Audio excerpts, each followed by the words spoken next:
When interviewing candidates, do you know the perfect question to ask in every interview? Our guest has one.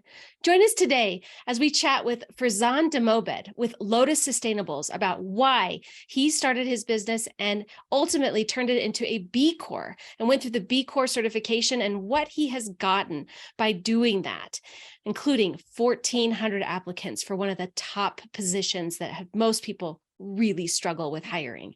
Welcome, Farzan, to How I Turned the Corner. I'm so excited to talk with you today because I love your mission. I love that you're a B Corp, and I really can't wait to hear more about your team. So before we get into your interviewing process and your favorite question, though, tell us a little bit more about Lotus Sustainables. Thank you. Thank you for having us. We're more of a mission than a company. We're on a mission to eliminate plastic from shopping. So we started this company to help give people real tools in shopping to help eliminate plastic waste. I love it. It's an awesome journey. We've helped eliminate over 4 billion plastic bags as of today, and we can't wait to do more. I love it. I love your bags. So I was one of the early pioneers back in like the mid 90s for having canvas bags. I was that person who had their canvas bags before they were a thing. And so I'm so much about what you guys do. I love it. So your bags are amazing because they sit in the carts and they help you get organized. Your website does a great job describing it, but you also have a lot of influence on Amazon as well. Is that correct? So we created an all-in-one system, right? We wanted to take all of those pesky reusable bags and single-use bags and create one system that solved all your problems.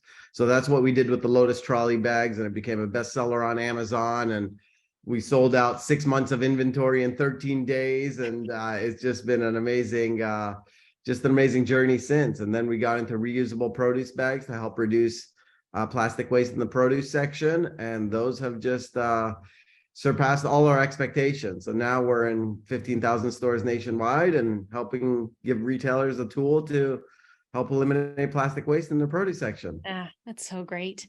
Well, so now tell us about your team and the people that you have on your team. Yeah, we're obviously a very mission-focused company, and culture is huge for us. Really bringing in people that care about the cause, care about the mission. I think it's so important, more important than any skill set. We can teach skill set, but we can't teach passion the same way. So bringing in people that genuinely care about what you're doing, I think is so important, not just for us, but any business.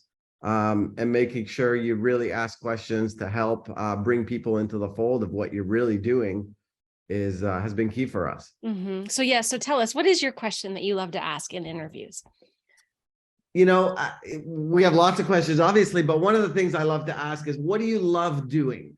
What in your category do you love doing? Because if they love doing it, they're going to do a great job at it. And if they don't necessarily love it, just like you and me, we're not going to do as good of a job on it. So I really want to drill down to where is their passion around that and what makes them tick. And then craft a position that really, being in a startup, we have the opportunity, we have so many different roles that we can fill and mold roles to the people's skill set. And that's been fantastic for us. There's several people in our company that have touched and been able to do almost every role.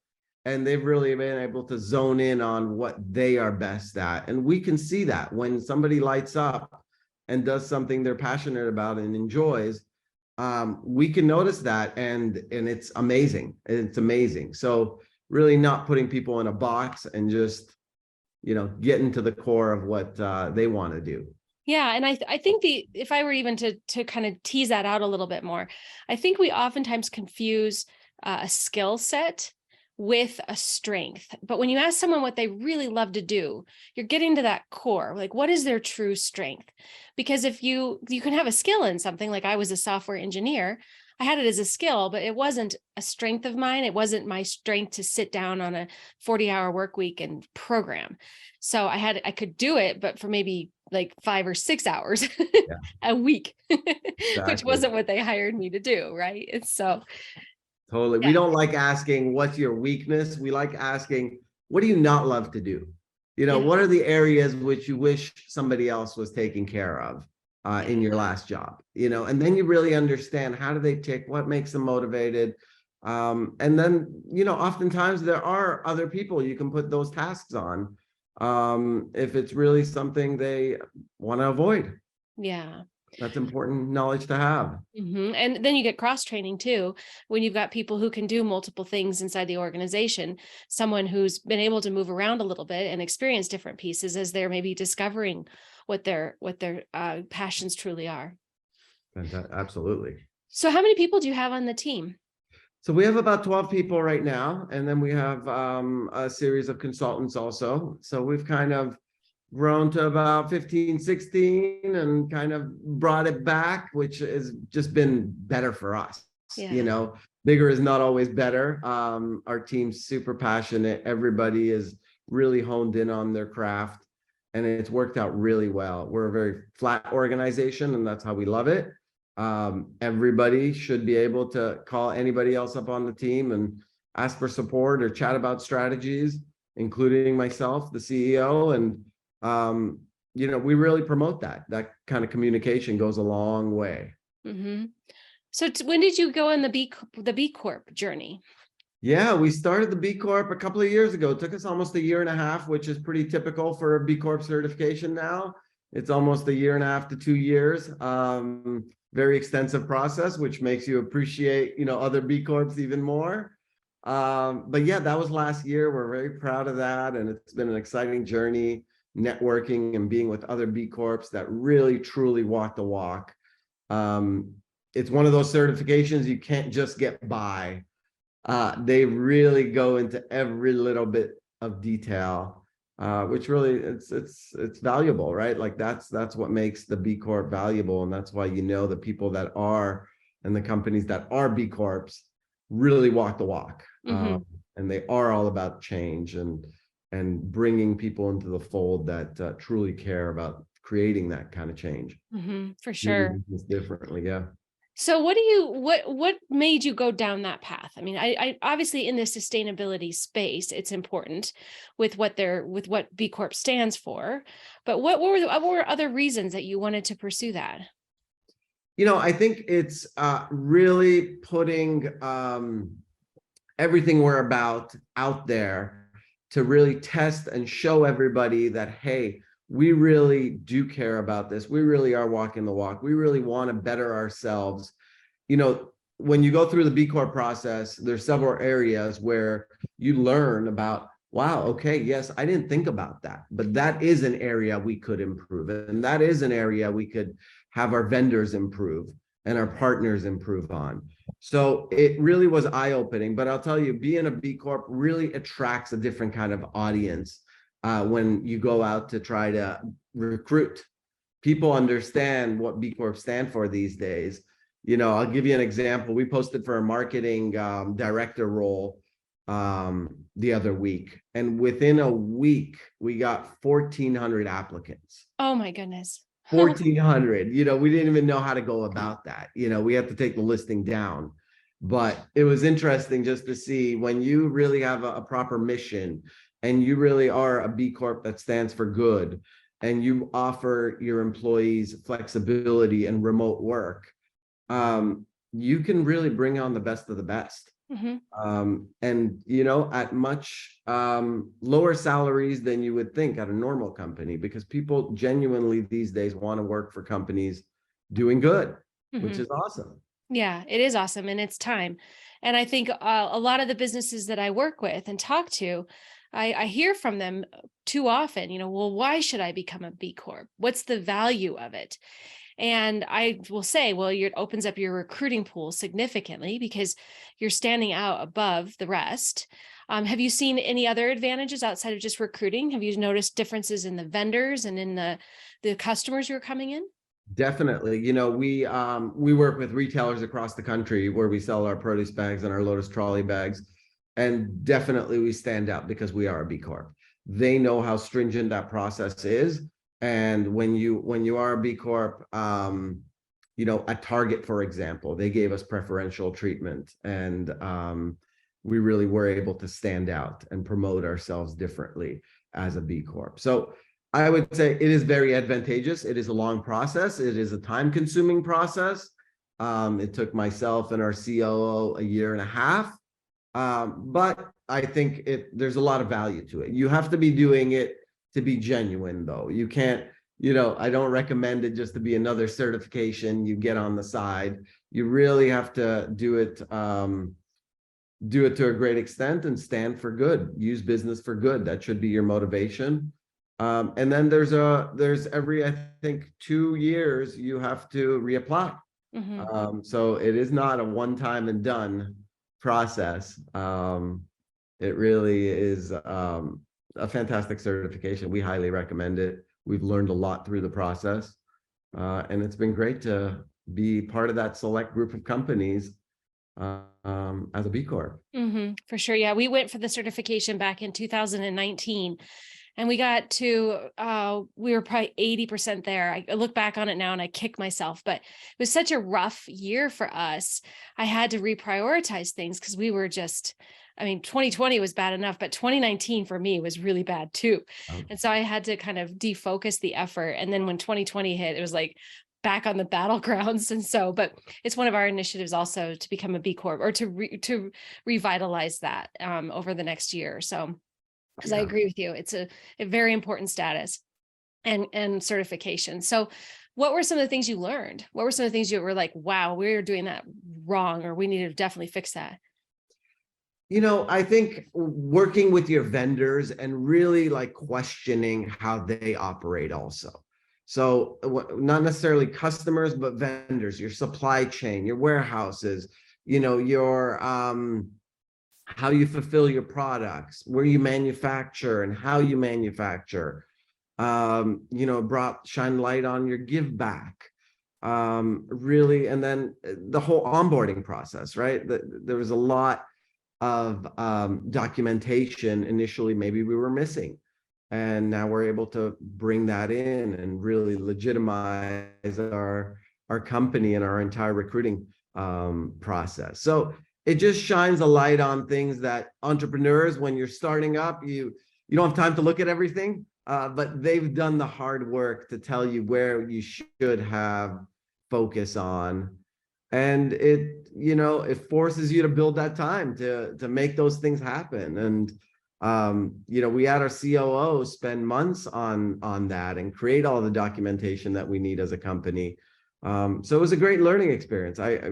Personally, I recommend it, but you're right. It takes a lot of time, and you feel 80% of it, you're there, but that 20%, it's a lot. And then there's a lot of, different companies that help you in that process now too.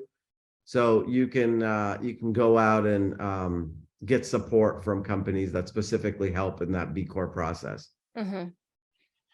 So let's switch gears for a minute then. Can you talk a little bit about, or have you experienced any moments where, like, for example, your marketing director that you just posted a couple of weeks ago, where you got the 1,400 applicants, did you find that you were getting more applicants that were bought into the mission and less bought into the job? Or did you struggle with that at all? Definitely. Mission is so critical for us. And I think a lot of companies in our situation. And, my advice to other founders is really lean into the mission. At the end of the day, you should be doing it for a purpose. And if you are genuine about that and employees see that, they care about that more than ever, I feel. We're getting applicants that were making a lot more money at other companies coming and taking a down pay just to be part of a mission that they're passionate about. We want to talk about the things that we do. You're spending almost majority of your day working in a job that if you're not passionate about, you're not, first of all, going to do as well. You're not going to enjoy your time, and you're probably not going to move up and have more opportunities. So really leaning into the mission has been very important to us. We do that in our job applications and our listings in a big way. And the results show, and it could be as low as, a brand ambassador to as high as a marketing director or a COO. I think leaning into the mission is more important than ever. So how did you get passionate about this? My wife and I, like so many people, we were just frustrated with having too much plastic waste in our house. We just thought there had to be a better way. And California went through a plastic bag ban a few years back, but it really didn't solve the problem. All it did was force us to buy thicker, more wasteful plastic bags that we still forgot at home. So we really set out to solve our own problem. And once we did that, it just struck a chord. Thousands and thousands of people started writing in and reviewing our Lotus trolley bags, saying how it's completely changed their shopping habits. And the beauty out of that is once you make one change and you see how simple it was, it's so easy, so much easier to make other changes. So now instead of taking a plastic jar, you look for a glass jar, right? Instead of something single use, you're looking at, hey, what's a reusable version of that? And it's really easy if your mindset's around there, but just changing habits is something we love to do and promote.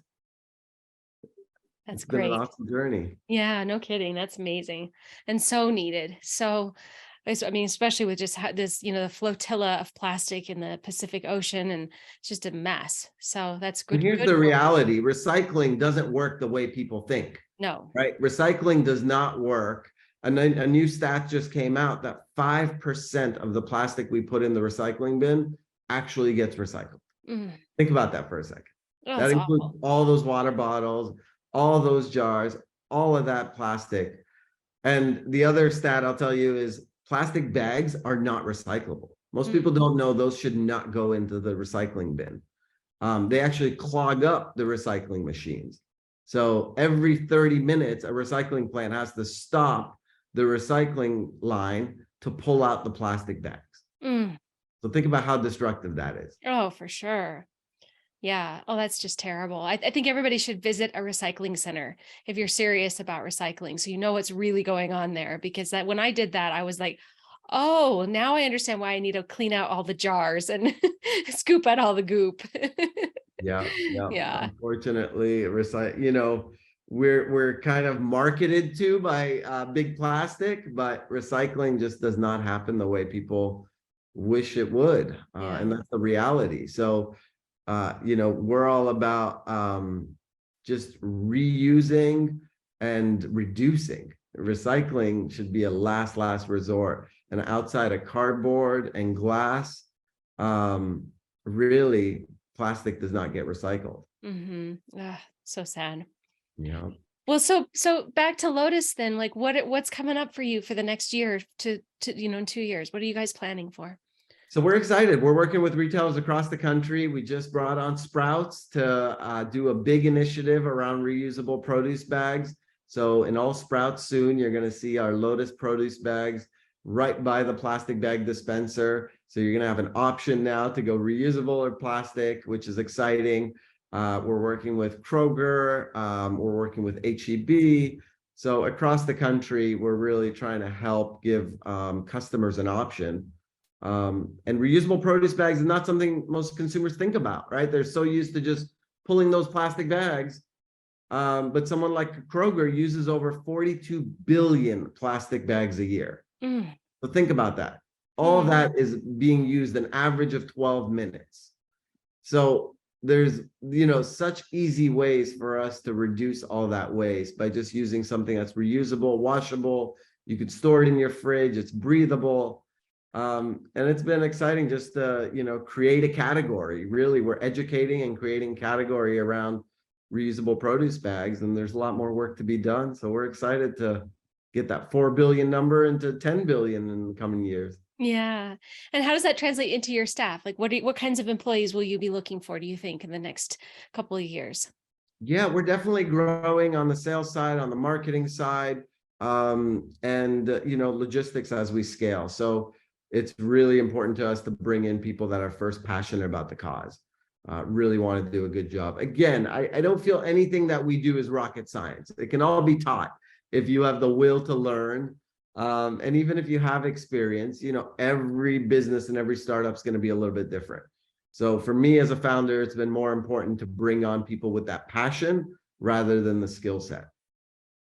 It's perfect. Well, that's great. Well, I think that's a great place to stop, and just thank you so much for your time today. And we're excited for you. We'll check back in with you in the next couple of months and see how things are going.